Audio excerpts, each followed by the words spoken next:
What's up, Permian Basin? Welcome back to another episode of Workforce Table Talk, where we keep the Permian Basin in the know. For those of you who don't know, my name is Valerie Lotito. And my name is Diana Missa. And today we have Tina Gillahan from the Dream Center. And today we're going to be talking about our new and exciting partnership where we're working together with the Dream Center and our WIOA program.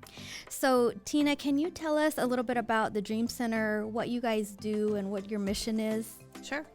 So the Basin Dream Center for Orphans is a residential program, a supervised independent living center is what we like to call ourselves, where we take in young ladies right now who are 17 to 24 years old who find themselves homeless, at risk for homeless, or have aged out of foster care. And our mission really is to provide a home-like setting with support so that they can go on to finish high school or enter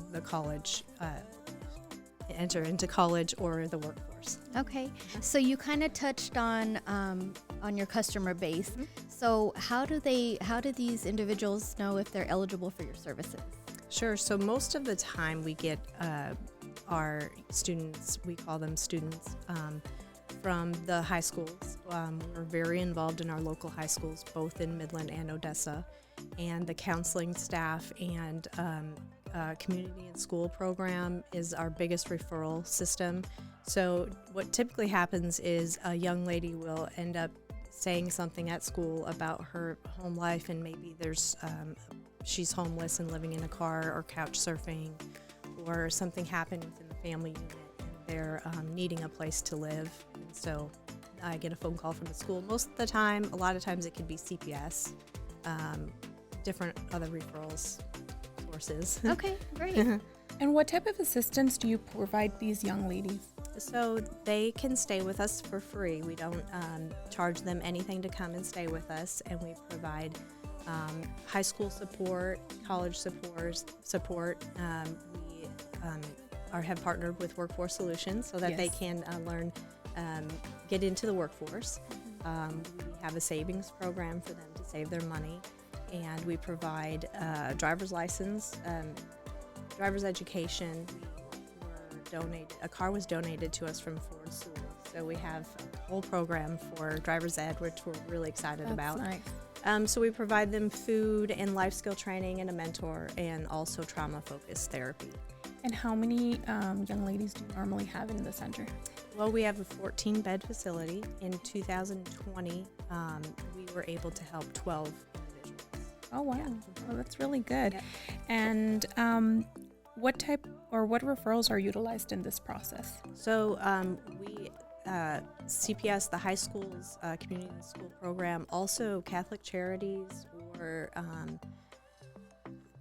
any agency. We collaborate a lot with a lot of the agencies within Midland and Odessa. So any agency that might run across a young person who needs us, really will refer to us. Oh, that's really nice. Mm-hmm. So we've established a partnership with you guys. Right. So how have our services enhance the services that you can provide for the students that you serve? Right. Our partnership with Workforce Solutions has been really amazing. It's kind of a key collaboration because it takes a lot off of our plate. We have already an existing agency out there that will help our students find a career path. And so it's very important that we establish this relationship and that we can send our young ladies right to you all, and they have a case manager right away, and they can teach them those skills that follow through with them in the workplaces, and that's something that I don't have to really focus on. Right. So it's very important. Yeah, that's great. Mm-hmm. Is there any can you think of maybe an example of how we've worked together on a specific something that stands out to you? Right. That you can think of? I love that I can just call up Virginia and say, hey, I got a new young lady here. When can you meet with her? And they are always at our facility like within days. So that is so awesome. But in particular, there's a program that you have where you provide clothing, work clothing for our young ladies.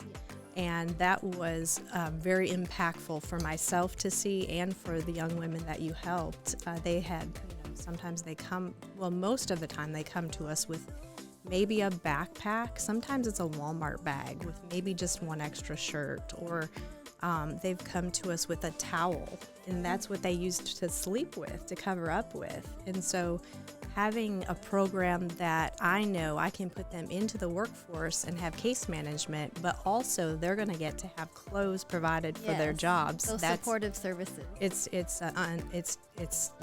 amazing. And Really it fortunate. probably helps a lot of their self-esteem and all of that good stuff too. So Yes. that's great. And I'm glad that was one of your examples. Yeah. So are there any, maybe any news or upcoming events or anything you'd like to share about the Dream Center? Sure. So we are, we've been having to turn away young men, and it's been very difficult. We haven't had a facility for them. And we've always thought, we'll go ahead and lease a house out for them. We were hoping it was going to be in 2021, but COVID really messed that up kind of for us. In this area, the economy is struggling and the oil industry is struggling. And so we didn't want to take that leap to lease something else. So what we've decided as a board and an organization is to utilize the 3-car garage that we have as part of the girls' facility. And we have started raising funds to turn that into just a small, kind of a bachelor pad is what you would call it, maybe, Cool. Yeah. And we can take in, when the construction is complete, about 3 to 4 boys, but we can at least great. get started and then send them on to another house if we can lease one at some point. Right. So that we're is super amazing. excited about helping young men as well as young ladies. That is really good. That's great. So do you have any contact information that you could provide, and how they can contact you directly or any other representative? Sure. So we're out there on social media, Facebook page, Instagram pages. We have a website. Our website is basindreamcenterfororphans.org. Lots of information on the website as to what we do and who we are, but our Facebook page really kind of shares our daily stories Everyday and things that are really happening. So I would encourage anyone to utilize both of those. And they could, anybody who'd want to contact me, my email is tina@basindreamcenter.org. That's pretty simple. And then our phone number at the center is 432-967-9452. Perfect. And we'll have all that information in that section down below. That way they can see it. Perfect. And I don't know anything else that we should add on. Well, we do want to also let you guys know we are always posting updates on our Facebook page. If you want to follow us on Facebook, we'd really appreciate that. And you'd get all the information that we're posting with updates on things going on in the community, job fairs, updates from Texas Workforce Commission, things of that nature. We will post these videos on Facebook as well. And then, we want to also thank Ms. Tina for being here and representing the Basin Dream Center and our partnership. And we definitely look forward to growing, this partnership and, look forward to everything that's going to benefit, the community, how they're going to benefit from this. And we always end with a quote. Yes. So we always end our podcast with a quote. So we'll give you the honors to let us know the quote of today. I really like this quote today. It's a really good one. So it's never give up on what you really want to do. The person with big dreams is more powerful than the one with all the facts. And that was written by Albert Einstein. That's great. Great. Alrighty. Well, thank you so much for joining us today. And if you didn't know before, now you know.